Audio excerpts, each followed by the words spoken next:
6. Silent traits that make you irresistibly attractive. After 65. What makes someone quietly captivating after 65, without saying a single word? At this stage of life, attraction isn't about youth, style, or trying to impress. It's something much deeper, more powerful, and far more enduring. The truth is, real magnetism has little to do with your appearance or wardrobe. It's about how you carry yourself, how you think, and the feeling you leave behind in the hearts of others. People who draw others in without effort often share subtle qualities that make them unforgettable. They don't chase attention. They don't try too hard. And still, others are naturally drawn to them. And here's the best part. These traits have nothing to do with age. They're timeless, and they can be cultivated at any point in your journey. In today's video, we're diving into 7 quietly powerful traits that can make you more magnetic, respected, and deeply appreciated in your 60s, 70s, and even 80s. These aren't about performing or pretending. They're about being. And once you understand them, you'll start to notice something beautiful. People gravitating toward your presence without you ever needing to speak. If you've ever wondered how to remain graceful, compelling, and quietly unforgettable as you age, this video is for you. Stay with me through to the very end, because the final trait is one that most people completely overlook, and yet it's the one that could set you apart in the most authentic way. And before we begin, if this topic speaks to you, I'd love for you to subscribe and turn on notifications so you never miss a video.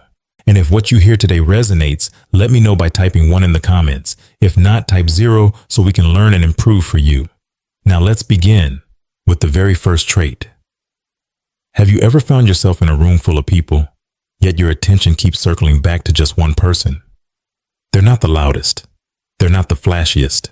In fact, they hardly say a word, but something about them feels calm, solid, even comforting.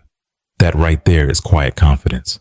It's not about showing off or speaking up. It's not about being the first to share an opinion or the loudest voice at the table. It's about the way someone simply carries themselves, the way their presence settles into a room. Not like thunder, but like a steady hum you didn't know you needed until it was there. Let me introduce you to Richard. He's 74, retired, and spent most of his life running a small hardware store in a quiet town in Ohio. These days, he's a familiar face at the weekly men's breakfast over at the local Veterans Hall. He shows up the same way every time, unhurried, in a flannel shirt, jeans that have lived a good life, and those old leather boots he's probably had since the 90s. Richard never makes an entrance. He walks in slowly, nods hello to the fellas he recognizes, and pours himself a cup of coffee with both hands. Steady, deliberate, like even this small ritual deserves care. He doesn't dominate conversations. He doesn't toss out stories for applause. And yet, every week someone finds their way to stand next to him, to talk, to ask for his thoughts, sometimes without even realizing why. What they're drawn to isn't charisma in the usual sense. It's his ease, the way he seems so rooted, like nothing could shake him. That kind of presence doesn't come from trying. It comes from living. Richard's steadiness wasn't always this visible.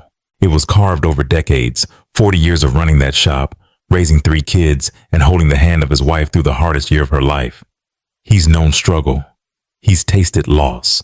And through all of it, he found something deep and quiet inside himself that no one could take away. And that's what you feel when you're around him. He doesn't need to prove anything. He's already done enough. He's already become enough. When Richard speaks, which isn't often, people lean in. Not because his voice is booming, but because it's grounded. When he listens, which is almost always, people feel seen, really seen. And when he smiles, just slightly, you know he means it. That's the kind of confidence that never shouts. It whispers, and it lasts. So what can we learn from someone like Richard? True confidence isn't measured in volume. It's measured in steadiness, in how you sit with yourself, how you carry silence without needing to fill it. It's in the way you meet someone's gaze, not to challenge them, but to simply be there with them. It's in the choice to speak only when it matters and to listen like it always does. People are drawn to those who are anchored, to those who are not performing, but simply being. And when that kind of presence walks into a room, the atmosphere shifts, even if no one can quite explain why. If you'd like to cultivate that kind of quiet magnetism, try this. At your next gathering, don't focus on being interesting. Focus on being present.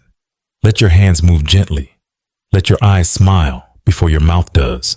And when it's time to speak, let your words be few, but true. You may discover that your calm becomes contagious, and your silence says everything. Sometimes the most captivating people aren't the ones who speak the most, but the ones who know when not to. There's a quiet strength in restraint, a dignity in stillness. And in a world that seems louder by the day, few things are more powerful than someone who chooses their words with care and knows that not everything needs to be said. You've probably met someone like that. Maybe it was your old neighbor, your high school teacher, or an elder you always admired growing up. They didn't fill every silence. In fact, they let the quiet stretch out just long enough for you to truly think. But when they did speak, it stayed with you. That's because when words are rare, they matter more. There's a woman I often think about, Eleanor, 77 years old, once a teacher in a small California town. She doesn't speak much at the community garden she helps run. But when she does, the air seems to still for a moment. She never wastes a word. She doesn't talk to be heard. She speaks because she has something to say, and that makes all the difference. Eleanor once told me, people rush to speak because they're afraid silence might make them invisible. But real presence doesn't need noise. And she's right. There's a grace in letting silence do the talking, and being the kind of person who doesn't rush to respond, who listens, really listens, and who allows others the space to be fully seen. You don't have to share everything about yourself at once. You don't need to explain your life story or prove your wisdom. Sometimes mystery is a gift. Sometimes less is not only more, it's magnetic. So if you find yourself in a conversation today, pause before you speak. Take a moment. Let your words settle in your heart before they leave your lips. You might find that people lean in just a little more, that they listen just a little closer. Because when you speak with intention, people remember you, not for how much you said, but for how much it meant. If this reflection spoke to you, I invite you to share it with someone who needs it, a friend, a child, a neighbor. Sometimes passing along a quiet thought can light up someone's entire day. And if you'd like to walk this journey with us, growing wiser, stronger, and more deeply connected to who you are, I'd be honored to have you as part of our community here at Golden Wise Elders. Just click subscribe and turn on the bell so you don't miss the next chapter. And if you're still with me, still listening, still feeling, let me know in the comments. Type 1 if this resonated with you, or simply share what quiet wisdom you've learned over the years. Your voice matters here. Now let's keep going, because the next trait we're about to explore may be the very one that quietly changes how others treat you, for good. There's something quietly powerful about a person who knows how to say no, not with anger, not with guilt, but with calm certainty. It's the kind of self-respect that doesn't raise its voice, and yet commands attention. The kind that doesn't need to explain itself because it already knows its worth. Let me tell you about Andrew, 72 years old, living in a quiet suburb outside Minneapolis. For most of his life, he was a yes man. He helped everyone. Stayed late at work when he was already tired. Took calls in the middle of dinner. Drove across town in the snow just because someone asked. People liked him for it. But deep down, Andrew was running on empty. It wasn't until after he retired, after his body began to slow down and the noise of work faded, that he realized something simple, yet life-changing. Being kind does not mean being available to everyone all the time. So one day, he tried something different. His neighbor knocked, asking for help moving furniture. Again, Andrew smiled, took a breath, and gently said, "I'm sorry, but I won't be able to help today. I need this afternoon for myself." No excuses, no over-explaining, just truth, spoken with care. And something remarkable happened. The neighbor nodded, said thank you, walked away. Andrew told me later that it was the first time in decades he said no without the weight of guilt trailing behind him. It felt free. That moment may seem small, but it marked the beginning of a deeper shift. Andrew wasn't rejecting people. He was simply choosing to respect his own energy first. And as he did that, something changed in the way people treated him. They stopped assuming. They started asking. They gave him space. Because when you show people how you value yourself, they follow your lead. You see, effortless self-respect isn't about being hard or distant. It's not about shutting people out. It's about honoring your time, your body, your boundaries, and doing so with grace. It's about knowing that your no can be just as kind as your yes. And in that balance, you become quietly magnetic. So if you find yourself overwhelmed, drained, or stretched too thin, pause. You don't have to explain. You don't have to apologize. Just try this. I need a little time for myself today. That one sentence, spoken gently, without defense, can shift how others see you, and more importantly, how you see yourself. If this message feels like something your heart needed to hear, maybe someone else needs it too. Feel free to share it forward. And if this lesson touched something in you, I'd love to know. Comment below with the time you chose yourself, even in a small way. Your story might be the one that gives someone else the courage to do the same. And if you haven't already, I invite you to join our Golden Wise Elders community by subscribing and turning on notifications. We're walking this path of wisdom together, one quiet truth at a time. Now let's continue, because the next trait we'll explore might just be the missing piece that makes others feel truly at home when they're with you. There's a kind of magic that happens when someone gives you their full attention. No phone in hand, no eyes darting around, just presence. Still, steady, sincere, and in that moment you feel it. You're not being half heard or rushed or politely tolerated. You're being seen. You're being held, not physically, but emotionally. And something inside you softens. That's what it feels like to sit across from Margaret. She's 68 years old, a retired writer who now volunteers at a local women's circle in Portland, Oregon. She's the kind of woman whose silence carries more warmth than most people's chatter. When you talk to her, she doesn't glance at her watch. She doesn't interrupt. She doesn't wait for her turn to speak, because she's not listening to reply. She's listening to understand. She meets your eyes, not in a way that feels forced, but with gentle curiosity, like she truly wants to know you. Her hands rest softly in her lap, or sometimes reach across the table with a quiet touch, just to say, "I'm here. I hear you." And that, my friend, is rare. In a world that's always buzzing, where phones vibrate every few seconds and conversations are often just waiting rooms for our next thought, someone like Margaret is unforgettable. She gives the gift that so few of us realize we're starving for: undivided attention. Her presence isn't loud, it's not dramatic, but is deeply felt. People open up to her. They feel safe around her. They seek her out, not because she gives advice, but because she makes them feel like they matter. You see, presence is one of the most beautiful forms of love we can offer another human being, and it costs nothing. No fancy words, no complicated gestures, just your time, your focus, your heart, fully there. You don't have to fix anyone's problems. You don't have to have the right answer. Sometimes the most healing thing you can say is nothing at all. Just be there. So next time you're in a conversation with a loved one, a friend, or even a stranger, try this. Put your phone down. Turn your body toward them. Look into their eyes, and don't rush. Don't prepare your next sentence. Just listen. Truly listen. You may be amazed at what unfolds. Because the moment you choose to be fully present, you become a mirror, a safe space, a quiet anchor in someone else's storm. And that kind of presence, it lingers, it comforts, it's remembered. If this story of Margaret reminded you of someone in your life who made you feel truly heard, I'd love to know. Share their name or the moment in the comments below. That kind of memory is a gift worth passing on. And if you'd like more reflections like this, gentle reminders of the wisdom we gather over time, feel free to subscribe to our Golden Wise Elders community. This is a space for voices like yours, quiet, rooted, beautifully present. And now, if you're ready, we'll move into the next trait, one that doesn't just affect how you feel, but how others feel because of you. Let's continue together. Some people calm the room just by walking into it, not because they fix everything, not because they have the answers, but because they don't panic when the world starts to spin. They've seen enough, lived enough, lost enough to know that storms pass, that not every wave needs to be fought. Some just need to be ridden with grace. That's what Walter embodies. He's 76, a retired firefighter from Colorado.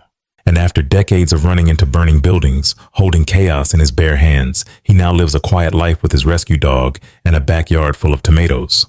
But what makes Walter magnetic isn't his past, it's how he carries himself in the present. The coffee pot leaks. He smiles, grabs a towel. A neighbor snaps at him. He nods, doesn't bite back. His back hurts more than usual. He just moves slower that day, without complaint.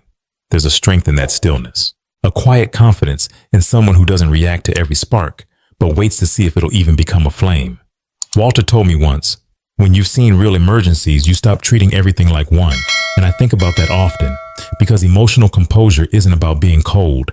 It's not about shutting off your feelings. It's about choosing which emotions get your energy and which ones don't.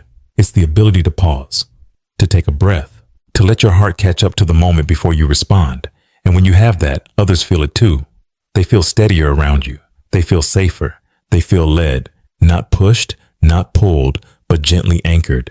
That is one of the most quietly attractive qualities anyone can carry, especially with age. Because let's be honest, life after 65 doesn't necessarily get easier, but you get stronger. Not louder, not harder, stronger, quieter, more grounded. So if the world feels heavy today, or someone tests your patience, or plans go off course, pause. You don't need to react. You don't need to control. Just return to that steady place inside you, the one life has been shaping for years. It's there, and it's powerful. If Walter's story reminded you of someone who stayed calm when you couldn't, share it in the comments below. These stories become roadmaps for others. And if this moment brought something to your heart, something you didn't know you needed to hear, maybe it's time to pass that calm forward. Subscribe to Golden Wise Elders if you haven't already. We're building something here, a quiet revolution of wisdom, steadiness, and dignity in a noisy world. Next, we'll explore a trait that doesn't just make people notice you. It makes them feel changed just by being around you. And I can't wait to share it with you. There's a kind of beauty that doesn't show up in the mirror. It doesn't wear makeup. It doesn't fade with age. It comes quietly, with years, with depth, with living. It's the kind of beauty that lingers in someone's voice when they speak with tenderness, that lives in the way their hands move, slower now, but more intentional. It's in the way they no longer chase approval, because they've learned to live by their own compass. That's what it's like to sit beside Helen. She's 81, once an artist, now mostly a gardener and a storyteller in the softest sense. She lives alone, just outside Santa Fe, in a home filled with old books, warm light, and paintings that whisper instead of shout. Helen doesn't talk much about her past, unless you ask. And when she does, it's never a monologue. It's a conversation wrapped in memory. Her eyes wander as if she's touching the moments again. The early mornings in Paris as a student, the gallery that rejected her favorite piece, the son she raised alone after the war changed everything. But here's the most beautiful part. She doesn't speak with regret. She doesn't try to relive her youth. She doesn't compare her life to anyone else's. She simply owns it. Every laugh, every heartbreak, every quiet Sunday morning with a cup of tea and a journal half filled. And because of that, she glows. Not in a loud way, not in the way people rush to photograph, but in the way people feel after spending time with her. Calmer, softer, more whole.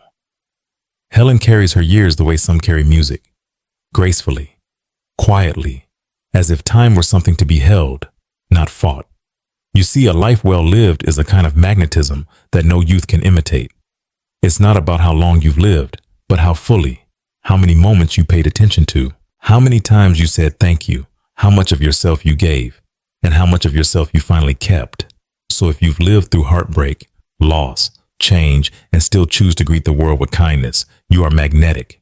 And if you're just now learning to embrace the beauty of your story, that too is magnetic. You don't need to prove anything. You don't need to chase relevance or rewind the clock. Your years are not a burden. They are a gift. And the way you wear them, that's what makes people stop and quietly admire. If Helen reminded you of someone, perhaps a grandmother, a friend, or even a version of yourself, share it with us. We read every comment here in Golden Wise Elders, and every story adds light to this shared journey. And if you're still here, still listening, that tells me something beautiful. You're not just living, you're choosing to live well. Let's keep going. We've reached our final trait, and it may just be the most quietly powerful of all. Sometimes the most admirable people are the ones who have lived the biggest lives, yet carry it all with the lightness of a leaf. They don't speak of their titles. They don't list their accomplishments. They don't wear their success like armor. They simply live with grace. That's the kind of humility Samuel embodies. He's 79, once a respected physician who spent decades helping others heal. There was a time when his phone never stopped ringing, when hospital staff stood up a little straighter when he entered the room. But now in retirement, he walks the path of his neighborhood trail each morning as just Sam, the man with kind eyes and a slow, steady pace. He still gets recognized sometimes, but he never brings it up. When people ask about his past, he smiles gently and says, "I've been fortunate, but I'm more interested in what you're passionate about these days." He doesn't pretend to know everything. In fact, he often says, "Tell me more. I haven't heard that before." He listens. He learns. He gives credit freely and never interrupts to add his own story. Because Samuel understands something most people take a lifetime to realize. You don't lose value by being humble. You multiply it. Humility like his doesn't mean making yourself small. It means being secure enough not to compete. It means knowing you have wisdom, but never needing to declare it. It means letting others rise beside you, not beneath you.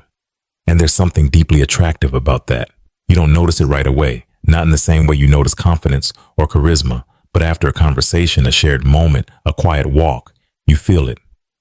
you walk away lighter, calmer, more connected to something real. That's what Samuel brings into a space, not dominance, not charm, but peace. And that peace comes from a lifetime of letting go of the need to be right, to be praised, to be seen as more. Because when you no longer need to prove yourself, you become someone others naturally trust. If you've ever met someone like that, someone who seemed powerful not because of how much they said, but how deeply they made you feel, you've tasted the rare beauty of humility. And if you're learning to walk with that same softness now, then you're becoming, not because you asked for attention, but because you no longer need it. So here we are. We've explored 7 quiet, powerful traits that don't just make you noticeable. They make you unforgettable. Not for how loudly you speak or how much space you take up, but for how gently and deeply you live. We talked about quiet confidence, the kind that stands tall without needing applause, the power of saying less and meaning more, the quiet dignity of self-respect, the beauty of being fully present, the calming strength of emotional composure, the glow that comes from a life well lived, and the quiet magnetism of true humility. You see, you may no longer be in the season of youth, but you are in a season that's just as beautiful, perhaps even more so. Because now you carry something that can't be taught in books or bought with time. You carry depth, wisdom, and a presence that doesn't need to impress, because it simply is. You don't have to speak loudly. You don't have to compete. You don't have to prove your worth, your calm, your kindness, your eyes that have seen the world and still choose to see it gently. Those are the things that make you magnetic in the most human way. So hold your story with pride. Let your presence speak for you and walk through this world knowing you don't have to be loud to be deeply heard. If something in this video touched your heart, I'd love to hear from you. Which of these 7 traits do you see in yourself? Or maybe share their name, share their story. Let's fill the comments with the kind of memories that never fade. And if you found this video meaningful, please consider giving it a like. Share it with someone you love, someone who needs a gentle reminder of their quiet power. Subscribe to Golden Wise Elders and turn on the bell so you don't miss the next story.